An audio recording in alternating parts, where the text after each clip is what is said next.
नमस्कार दोस्तों, स्वागत है आपका डिफेंस स्कोप पर। आज हम बात करेंगे कुछ ऐसे बड़े इंटरनेशनल डेवलपमेंट्स के बारे में जो हमारे देश के डिफेंस, जियोपॉलिटिक्स और इकोनॉमी को सीधा इम्पैक्ट करते हैं। तो सीट बेल्ट लगा लो क्योंकि आज की वीडियो बहुत ही इंटरेस्टिंग होने वाली है। दोस्तों, पहली न्यूज़ जो काफ़ी सरप्राइजिंग है वो है अजरबैजान के इंडिया की तरफ एक साइलेंट मूव के बारे में। सोचने की बात यह है कि जो अजरबैजान अभी तक टर्की और इजराइल के वेपन्स पर डिपेंडेंट था, अब इनडायरेक्टली इंडिया से आर्म्स लेने की पॉसिबिलिटी एक्सप्लोर कर रहा है। पर सबसे मजेदार ट्विस्ट ये है कि कुछ टाइम पहले ही उन्होंने इंडिया के वेपन्स की क्वालिटी पर सवाल उठाए थे, मेनली आर्मेनिया को दिए गए पिनाका रॉकेट्स पर। एक्चुअली ये बात समझना जरूरी है कि अजरबैजान हमेशा से अपने अलाइज टर्की और इजराइल पर डिपेंडेंट रहा है। टर्की के एडवांस ड्रोन्स और इजराइल के प्रिसीजन गाइडेड मिसाइल्स उनकी मेन स्ट्रेंथ हैं, लेकिन अब इजराइल के गाजा ऑपरेशंस की वजह से उनका आर्म्स सप्लाई स्लो हो गया है और अजरबैजान को अपने आर्सेनल को और डाइवर्सिफाई करने की ज़रूरत पड़ रही है। इंडिया के मेक इन इंडिया इनिशिएटिव का इम्पैक्ट यहाँ क्लियरली दिख रहा है क्योंकि इंडियन डिफेंस एक्सपोर्ट्स अब ग्लोबली रिकॉग्निशन ले रहे हैं। अगर इंडिया और अजरबैजान के बीच ये डील होती है तो इंडिया का डिफेंस एक्सपोर्ट मार्केट और एक्सपेंड करेगा, लेकिन ये एक तरह से गलत भी है क्योंकि इंडिया के आर्मेनिया के साथ अच्छे रिश्ते हैं और आर्मेनिया और अजरबैजान एक दूसरे के दुश्मन हैं। तो हमें किसी भी तरह से अपने अलायंस के दुश्मनों को आर्म्स सप्लाई नहीं करने चाहिए। और सुनने में भी आया है कि इंडिया ने उनके इस रिक्वेस्ट को इग्नोर कर दिया है, यानी कि रिजेक्ट कर दिया है। तो आपका क्या कहना है इस खबर के बारे में कमेंट सेक्शन में जरूर बताइए। दोस्तों, अगली न्यूज़ में बात करते हैं एक ऐसे फाइटर जेट के बारे में जो इंडिया का नेक्स्ट जनरेशन स्टील्थ प्लेटफॉर्म बनने वाला है, जो कि है AMCA। AMCA एक 5.5 जनरेशन स्टील्थ फाइटर है जो नॉट ओनली आपको रडार के लिए इनविजिबल बनाता है बट ऑल्सो मॉडर्न कॉम्बैट के लिए तैयार करता है।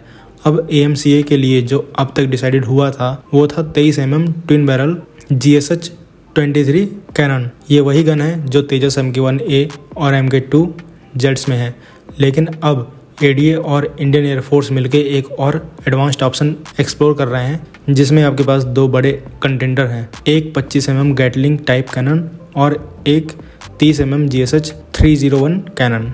सबसे पहले तो AMCA का डिज़ाइन और साइज तेजस से काफ़ी ज़्यादा एडवांस्ड और बड़ा है। इसका मैक्सिमम टेक ऑफ वेट है 27 टन। अब इस तरह के फाइटर जेट्स के लिए एक ऐसे गन की ज़रूरत है जो ज़्यादा रेंज, फायर पावर और वर्सेटैलिटी ऑफर कर सके। सोच के देखो, स्टील टेक्नोलॉजी के साथ अगर एक हाई कैलिबर गन हो जो ग्राउंड और एरियल टारगेट्स को इक्वल प्रिसीजन के साथ डिस्ट्रॉय कर सके तो आपका कॉम्बैट एज कितना बढ़ जाएगा। लेकिन इस अपग्रेड में चैलेंजेस हैं। LCA तेजस के टाइम पर भी गन कैलिब्रेशन एक मेजर प्रॉब्लम थी और ये इंटीग्रेशन काफ़ी टेस्टिंग और टाइम ले सकता है। ADA इस गन इंटीग्रेशन को अर्ली ऑपरेशंस क्लियरेंसेस या फीचर अपग्रेड के दौरान इंप्लीमेंट करने का प्लानिंग कर रहा है। 2026-27 तक AMCA रोल आउट होने का टारगेट है और इंडक्शन 2033-34 तक एक्सपेक्टेड है। ये गन सिस्टम का डिसीजन उस फाइनल डिज़ाइन के साथ अलाइन करेगा ताकि हमारा AMCA एक ट्रू मल्टी रोल फाइटर बन सके जो इंडिया के एयर डोमिनेंस को नेक्स्ट लेवल पर ले जाए। तो आपका क्या कहना है इस खबर के बारे में कमेंट सेक्शन में जरूर बताइए। दोस्तों, अब एक और इम्पोर्टेंट डेवलपमेंट की बात करते हैं जो डायरेक्टली इंडिया के स्ट्रेटेजिक इंटरेस्ट को सेफगार्ड करता है। श्रीलंका के नए प्रेसिडेंट अनुरा कुमार दिसानायका ने अपने इंडिया विजिट के दौरान PM मोदी को एक बहुत ही सिग्निफिकेंट एश्योरेंस दिया है। श्रीलंकन सॉइल कभी भी इंडिया के अगेंस्ट यूज नहीं की जाएगी। ये एश्योरेंस इसीलिए ज़रूरी था क्योंकि चाइना, जो हमेशा से इंडियन ओशन में अपना फुटहोल्ड बढ़ाने की कोशिश कर रहा है, उसने श्रीलंका के स्ट्रेटेजिक लोकेशंस जैसे हम्बनटोटा और कोलंबो पोर्ट पर काफ़ी इन्फ्लुएंस गेन किया है। एग्जाम्पल के लिए चाइनीज़ रिसर्च वेसल का फ्रीक्वेंट श्रीलंकन वाटर्स में आना, ये डेवलपमेंट इंडिया के सिक्योरिटी को डायरेक्टली थ्रेटन करता है। दोनों लीडर्स ने काफ़ी वाइड रेंजिंग टॉपिक्स डिस्कस किए और कुछ मेजर एग्रीमेंट्स फाइनल होने वाले हैं। एक नई defence corporation agreement, energy connectivity projects और even multi product petroleum pipelines तक की बात हुई है। PM मोदी ने श्रीलंका के इकोनॉमिक रिकवरी में इंडिया की सपोर्ट को रीअफर्म किया, जो कि ऑलरेडी $4 बिलियन के फाइनेंशियल असिस्टेंस के थ्रू दिया गया था। कनेक्टिविटी को इन्हेंस करते हुए एक नई फेरी सर्विस रामेश्वरम और तलाई मन्नार के बीच शुरू करने का भी डिसीजन लिया गया है। साथ ही PM मोदी ने श्रीलंकन तमिल्स के एस्पिरेशंस और डिवोल्यूशंस ऑफ पावर के कमिटमेंट को फुलफिल करने पर फोकस किया। ये एक लॉन्ग स्टैंडिंग इशू रहा है और इसका सॉल्यूशंस दोनों कंट्रीज़ के रिलेशन को और डीपन करेगा। ये विजिट क्लियरली एक मैसेज देता है कि श्रीलंका अब अपने इमीडिएट नेबर इंडिया के साथ मिलकर एक इंक्लूसिव और कोऑपरेटिव अप्रोच लेना चाहता है, चीन के पॉलिटिकल गेम्स में कठपुतली बनने के बजाय। और ये इंडिया के security and growth for all in the region vision को भी सपोर्ट करता है।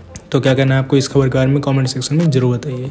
अब बात करते हैं एक ऐसे डेवलपमेंट की जो इंडियन कंपनीज को यूरोप में ऑपरेट करने के लिए एक बड़ा फाइनेंशियल चैलेंज क्रिएट कर सकता है। स्विट्जरलैंड ने डिसाइड किया है कि वो इंडिया का most favoured nation status suspend करेगा under development taxation avoidance agreement जनवरी 2025 से। दोस्तों, डबल टैक्सेशन अवॉइडेंस एग्रीमेंट का मोस्ट फेवर्ड नेशन क्लॉज 1994 में इंट्रोड्यूस हुआ था और 2010 में अमेंड किया गया था। इसका पर्पस ये था कि अगर इंडिया किसी और organisation for economic cooperation and development यानी कि OECD कंट्री के साथ लोअर टैक्स रेट्स एग्री करता है तो वो स्विट्जरलैंड पर भी अप्लाई होगा। लेकिन सुप्रीम कोर्ट के एक रूलिंग ने इस क्लॉज के इम्प्लीमेंटेशन को क्लेरिफाई किया। मोस्ट फेवर्ड नेशन क्लॉज तब तक एप्लीकेबल नहीं होगा जब तक इंडियन गवर्नमेंट एक्सप्लिसिट नोटिफिकेशन ना करे। अब इस सस्पेंशन का डायरेक्ट इम्पैक्ट होगा increase tax liability. Indian entities जो डिविडेंड स्विट्जरलैंड से देश को वापस भेजती हैं उन पे 5% की जगह अब 10% विद होल्डिंग टैक्स लगेगा। ये उनके ऑपरेशनल कॉस्ट को बढ़ा देगा और उनका कॉम्पिटिटिव एज रिड्यूस करेगा। ये डेवलपमेंट एक गलत एग्जाम्पल सेट कर सकता है क्योंकि अगर बाकी कंट्रीज भी अपने टैक्स ट्रीटीज रिव्यू करते हैं तो इंडियन बिजनेसेस को और ज़्यादा कॉम्प्लेक्स फ्रेमवर्क्स नेविगेट करने पड़ेंगे। इसका impact IT, pharma, financial sectors पर सबसे ज़्यादा होगा जो ऑलरेडी स्विट्जरलैंड में काफ़ी एक्टिव हैं। ये डेवलपमेंट दोनों कंट्रीज़ के बीच एक रीनेगोशिएशंस का पॉसिबिलिटी क्रिएट करता है जो नए ट्रेड टर्म्स के साथ एक बेटर फ्यूचर रिलेशनशिप इस्टेब्लिश कर सकता है। तो आपका क्या कहना है इस खबर के बारे में कमेंट सेक्शन में जरूर बताइए। अगली खबर में बात करते हैं एक ऐसे प्रोजेक्ट की जो इंडिया की मैरीटाइम डिफेंस कैपेबिलिटी को एक नई ऊंचाई पर ले जाएगा। नेक्स्ट जनरेशन मिसाइल वेसल्स का कंस्ट्रक्शन ऑफिशियली शुरू हो चुका है। 16 दिसंबर को कोचीन शिपयार्ड लिमिटेड में इसका पहला स्टील कटिंग सेरेमनी कंडक्ट हुआ और ये एक हिस्टोरिक मोमेंट है इंडिया की नेवल हिस्ट्री के लिए। दोस्तों, NGMV वो एडवांस वॉरशिप है जो फ्यूचर नेवल बैटल्स के लिए स्पेशली डिज़ाइन की गई है।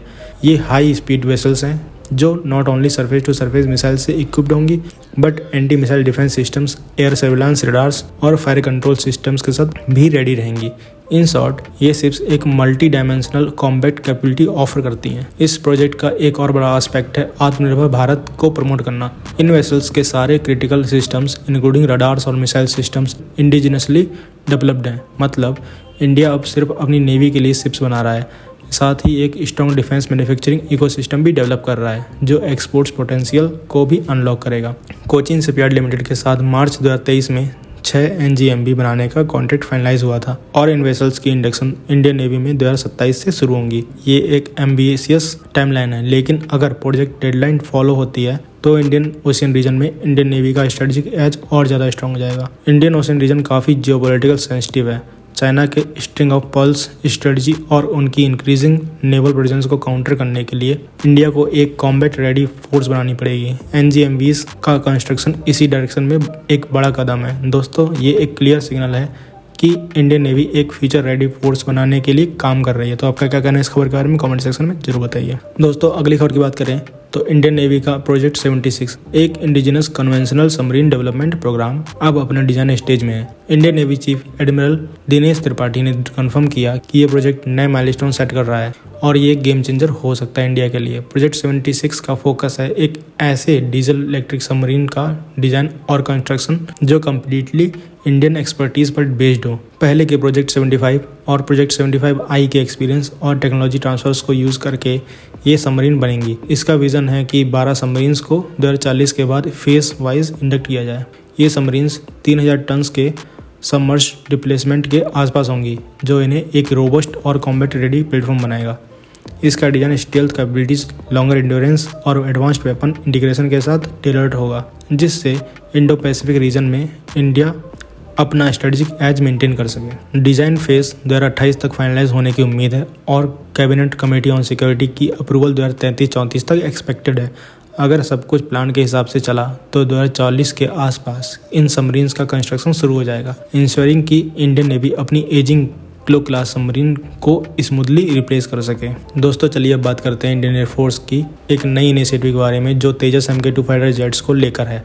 इंडियन एयरफोर्स ने एक डेडिकेटेड इन हाउस टीम बनाने का डिसीजन लिया है जो तेजस MK2 के अपग्रेड्स और फीडबैक मैनेज करेगा। ये एक रेवोल्यूशनरी स्टेप है जो इंडियन एयरफोर्स की सेल्फ रिलायंस को एक नई पहचान देगा। अब तक इंडियन एयरफोर्स को तेजस के किसी भी सिस्टम या सॉफ्टवेयर अपग्रेड्स के लिए HCL पर डिपेंडेंट रहना पड़ता था। लेकिन अब एक डेडिकेटेड इन हाउस टीम बनेगी जो डायरेक्टली सॉफ्टवेयर अपडेट्स और वेपन इंटीग्रेशन हैंडल करेगी। इसका मतलब है कि इंडियन एयरफोर्स अपने ऑपरेशनल रिक्वायरमेंट्स के हिसाब से फास्टर और कॉस्ट इफेक्टिव चेंज इम्प्लीमेंट कर पाएगा। ASTE जो कि aircraft and system testing establishment इस इनिशिएटिव का कोर रहेगा। ASTE जो काम करेगा वो है software writing, test bed management और continuous feedback loop. Tejas MK2 एक मीडियम वेट फाइटर है जो एडवांस एविनिक्स और नेक्स्ट जनरेशन वेपन्स के साथ डिजाइंड है। अगर इंडियन एयरफोर्स अपने फ्लीट को खुद मैनेज करेगा तो अपग्रेड्स के डिलेज और डिपेंडेंसी काफ़ी रिड्यूस हो जाएंगी। ये स्टेप इंडियन एयरफोर्स की टेक्निकल रेडीनेस और बैटलफील्ड एडेप्टेबिलिटी को और ज़्यादा स्ट्रॉन्ग करेगा। तेजस MK2 का इंडक्शन 2029-30 तक शुरू होने का प्लान है और इस फाइटर जेट की एक्सपेक्टेड सर्विस लाइफ 40 साल तक की होगी। अगर इंडियन एयरफोर्स का ये इन हाउस मॉडल सक्सेसफुल रहा तो ये बाकी प्लेटफॉर्म्स के लिए भी एक एग्जांपल सेट करेगा। तो दोस्तों ये थी आज की डिटेल्ड अपडेट्स हमारे भारत के डिफेंस और इंटरनेशनल स्ट्रेटजीज के बारे में। अगर आपको ये वीडियो इन्फॉर्मेटिव लगा हो तो लाइक करें, शेयर करें और चैनल को सब्सक्राइब करना ना भूलें। आपका सपोर्ट हमें और बेहतर कंटेंट बनाने के लिए मोटिवेट करता है। मिलते हैं नेक्स्ट वीडियो में। थैंक्स फॉर वॉचिंग एंड जय हिंद, जय भारत।